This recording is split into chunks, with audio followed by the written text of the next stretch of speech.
All right, guys, welcome back. Welcome back. Stopped in here and got me some lottery tickets. Welcome back. So, I hope my phone don't overheat up here, but I want to talk to you guys about something else, okay? I think I'm gonna put the air up there on the top so it could blow some cold air up there near my phone. I hope you guys can hear me. I may just talk a little bit louder, okay? All right. So this is going to be quick, okay? This is about the aftermath after you leave the Philippines. This is for people that's been there the first time and came back. You may agree with me on this, but it depends on your experience on what happened when you went there. If you went there and just had a bad experience, then most likely you may not go back. And the bad experience could stem from maybe you went there to meet some girl, or you went there to hang out with some girl, or you went over to an area where there's a bunch of girls, and you're over there trying to do your thing, and then you got pretty much robbed or taken for all your money. I'm gonna talk about that later too. I got a conversation for that too, about people going to the Philippines and meeting, going to a certain area and meeting different like women that works in the work. But I'm gonna talk about that later, okay? But the aftermath.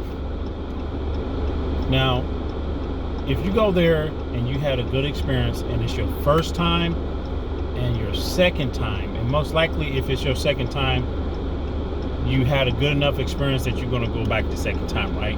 And then the third time, and then fourth time, and the fifth time. And then if your experience is really good and you enjoy the Philippines, you're going to make it, it's almost like you're going to make it your obligation to go back every single year, okay? Even if you're working on a job, you're going to make it your obligation to go back there every year. And some of us make it our obligation to go back here twice a year, okay? It doesn't matter if you're there for 1 week. Some people will go there and just stay there for 1 week just to get out of like the U.S. or wherever they're from. They will go there because they had a good enough experience being there that 1 week will satisfy them, okay? And some people can't take off a whole month off their work and go to the Philippines for a whole month. They just can't do it because they don't have no vacation time. But typically, this is what happens, and this has happened to me. So, if you can relate to this, put it in the comments. When you go there and you experience everything, you experience the weather, you experience the people, the Filipino people, all the people in the Philippines, the Filipino food, the culture, the friendliness, the atmosphere, the water, the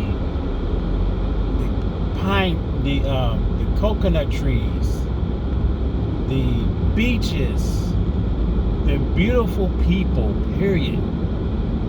That does something to foreigners. That does something to most Americans, okay, and most foreigners. It makes you think, like, what am I doing? Why am I not in the Philippines, like permanently, or more in the Philippines than I am in the U.S. or UK or whatever? These things go through your mind. You'll leave the Philippines, go back to work in the U.S. or wherever, and pretty much every single day or every other day, something about the Philippines is going to cross your mind. Now, if I'm right about this, leave a comment, okay? You're going to try so hard to try to figure out, I need to get out of this 9-to-5 job and figure out a way that I can go there and survive. Go there and be there more than I am in the U.S. or go there and be there more than you are in the UK. This stuff is going to come across your mind.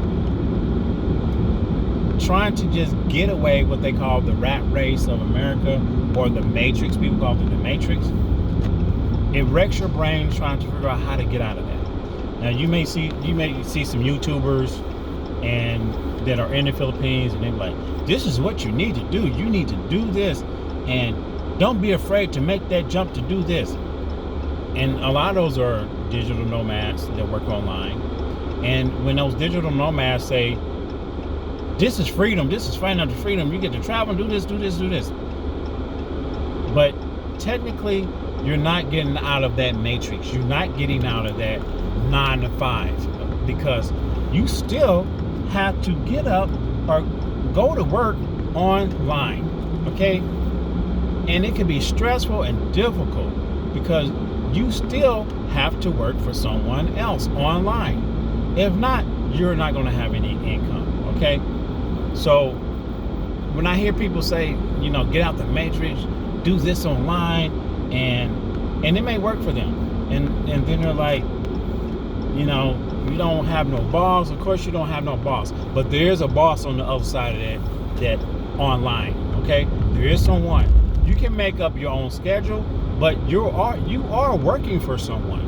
You're not really working for yourself, because you're doing a service for someone else, okay? It's not free. What I consider free or freedom is if you can get to the point where income is just rolling in, you have very, very little effort to make money or work, and you only have to work very little to get an income coming in. It's not hard. Like some people, they trade stocks, and for some people that's very easy. Like that's a very easy income that they can continue to make a profit online, okay? But I feel like if you can't get to that point,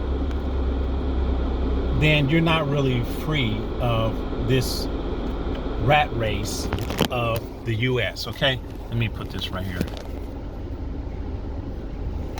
You're not really free, okay? Let me turn that off. So financial freedom is just, it is not really, it doesn't really exist, because you're not really financially free, because you're still going to have bills.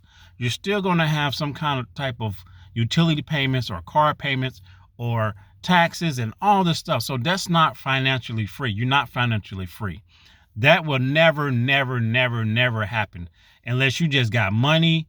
If you got a lot of money stacked up, but you're living off your 401k, you're living off of Social Security, you're really not free, because that's a lot of that's money that you either put away for yourself for a later date, and the taxes is money that you've been working over the years. That's money just given back to you. So you're not really free. You just prepared yourself for the future, okay? But you're still using that money and you burning that money. And at some point, sometime for some people, that money runs out. Their 401k runs out, their other money runs out, or something happened and their money flows just stop, okay? But the reality is, when you come back to reality, to work, because you have to, because the system, I believe the system is really set up for everyone needs to work. Every single person needs to work to have some type of income. Even if you don't have a 9 to 5 job, at some point you still have to go out there and, build a cart, sell some vegetables, sell some hot dogs, sell some whatever, sell bottles of water, just to get a couple of dollars or pesos or whatever. So you're really not financially free.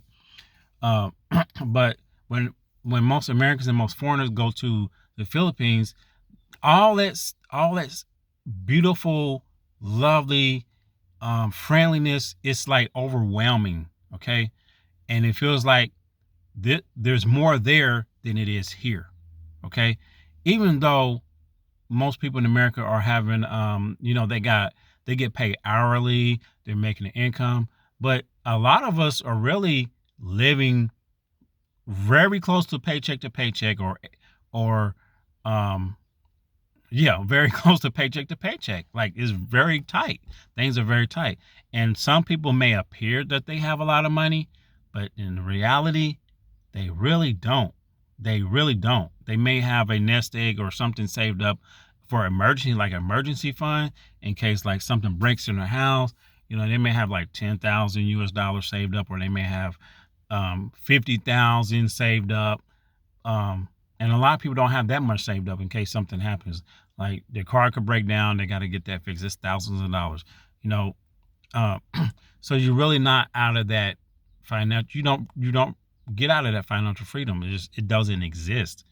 It's just you need to get yourself in a position to where income is just flowing in, do things, and you're still gonna have to work. Period. No matter if you start a sorry store in the Philippines, there's still work. You got to get up very early in the morning, and then people going to depend on that little store if they continue customers. You know they're going to continue to come there, and you're going to have to get up and work. Okay, unless you find some type of job that's going to or business that's going to start operating without you being there. Okay, um, but that's the reality of going to the Philippines, and what you bring back, what a person brings back is all these things you start thinking about, and you're like, I need to get out of here. And that's like the realest thing ever. And I think some people that live in the Philippines, they're born there, they're so used to being there, and some of the Filipino people don't understand how can a foreigner just want to come here and think this is paradise. And but in reality, that is really close to somewhat of a paradise, because the beauty is there, but there also can be a hardship. There can be hard times there. Okay, just because something is gorgeous and beautiful and it's amazing there, there's some hard things. Everything's not perfect all across the board. So it's like a give or take. You come to the US, you're giving up something, but you're taking something. You go to the Philippines, you're giving up something, but you're taking something, right? But that's it, guys. I'm just rambling off at the mouth. Leave a comment. Tell me what you think. And like I said, mahal kita to all my Filipino people and everyone else. And I'll see you in the next one. Take care. Peace.